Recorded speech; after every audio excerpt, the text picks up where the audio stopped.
Assalamualaikum warahmatullahi wabarakatuh. Perkenalkan, saya Halimatus Sadiah, peserta Latsar CPNS tahun 2022. Hari ini, saya akan mempresentasikan tentang RSUD Dr. Casbullah Abdul Majid, tentang Aku, Instansi, dan Smart ASN. Sejarah RSUD Casbullah Abdul Majid. Pada tahun 1939, mulai terbentuklah bangunan Balai Kesehatan untuk Umum. Setelah proklamasi kemerdekaan Republik Indonesia, berubah status menjadi RS Pembantu, tepatnya 24 Juli 1946. Dari tahun 1946 sampai dengan tahun 1970, RS tersebut beberapa kali berganti pimpinan dan berubah nama menjadi RSUD Kabupaten Bekasi. Pada tanggal 30 November tahun 2000, ditetapkan Peraturan Daerah Kota Bekasi Nomor 12 Tahun 2000 tentang pembentukan Rumah Sakit Umum Daerah sekaligus menjadi peningkatan status menjadi RSUD kelas B non-pendidikan pemerintah Kota Bekasi oleh Wali Kota. Tanggal 8 Juni 2016, nama RSUD Kota Bekasi diganti menjadi RSUD Dr. Casbullah Abdul Majid sesuai keputusan Wali Kota Bekasi dan kini menjadi Rumah Sakit Pendidikan. Visi Rumah Sakit Dr. Casbullah Abdul Majid. RSUD terdepan dalam pelayanan secara paripurna. Misi: kami adalah rumah sakit umum daerah yang melayani dengan hati. Kami memberikan pelayanan dan pendidikan yang terintegrasi berbasis teknologi modern. Kami menjamin kualitas layanan dengan mengutamakan kepuasan pelanggan. Kami berjuang mewujudkan kualitas hidup seimbang secara fisik, emosional, dan spiritual. Asas RSUD Dr. Casbullah Abdul Majid Kota Bekasi berasaskan Pancasila dan didasarkan kepada nilai kemanusiaan, etika dan profesionalitas, manfaat, keadilan, persamaan dan anti-diskriminasi, pemerataan, perlindungan dan keselamatan pasien serta mempunyai fungsi sosial. Tujuan RSUD Casbullah Abdul Majid: tersedianya sarana dan prasarana yang representatif, pengelolaan keuangan yang transparan dan akuntabel, produk dan jasa kompetitif, sumber daya manusia yang profesional dan berkomitmen, proses yang produktif dan cost efektif, peningkatan derajat kesehatan masyarakat, pelayanan berdasarkan basis research.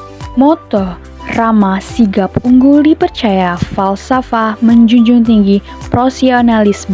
Nilai: RSUD Dr. Casbullah Abdul Majid menjunjung tinggi nilai-nilai kejujuran dan integritas. Juga berkomitmen tinggi untuk keselamatan dan keamanan pasien, keluarga, serta staf. Struktur organisasi RSUD Casbullah Abdul Majid. Direktur Utama Dr. Kusnanto Saidi Mars. Dan berikutnya adalah jajaran struktur organisasi yang ada di Rumah Sakit Dr. Casbullah Abdul Majid. Fasilitas layanan di Rumah Sakit Dr. Andes Casbullah Abdul Majid. Rawat jalan polispesialis. Terdapat beberapa polispesialis yang ada di Rumah Sakit RSUD Casbullah Abdul Majid. Layanan berikutnya adalah instalasi gawat darurat, merupakan pintu gerbang masuknya pasien yang membutuhkan pertolongan cepat dan tepat. Menggunakan sistem triase, pasien dikategorikan sesuai tingkat kegawatan dan prioritas penanganannya. Rawat inap. RSUD CAM memiliki jumlah tempat tidur sebanyak 628 bed yang tersebar di beberapa kelas dan ruangan. Layanan penunjang meliputi laboratorium, hemodialisa, radiologi, farmasi, serta layanan vaksin. Layanan unggulan perinatologi, selain memberikan pelayanan yang penuh tanggung jawab, juga mempunyai tenaga perawat yang terlatih dan profesional. Selain itu juga memiliki beberapa dokter spesialis kandungan dan anak yang menyediakan konsultasi dan mengkoordinasikan perawatan multidisiplin yang sangat diperlukan untuk pasien beres. RSUD CAM memiliki layanan sesuai dengan level kebutuhan pada bayi, yaitu pelayanan keperawatan neonates level 1, layanan SCN 4 dengan jumlah 6 bed. Kedua, perawatan neonates sehat, asuhan keperawatan dasar minimal, di mana perawatan bayi utamanya dilakukan oleh ibu. Kemudian, pelayanan keperawatan neonatus level 2, layanan SCN 3 dengan jumlah 6 bed. Lalu, perawatan neonatus khusus diharapkan pulih secara cepat yang memerlukan observasi dan pengobatan. Selanjutnya adalah pelayanan neonatus level 3, yaitu layanan NICU dengan jumlah 15 bed perawatan intensif neonatus yang memerlukan pengawasan dokter.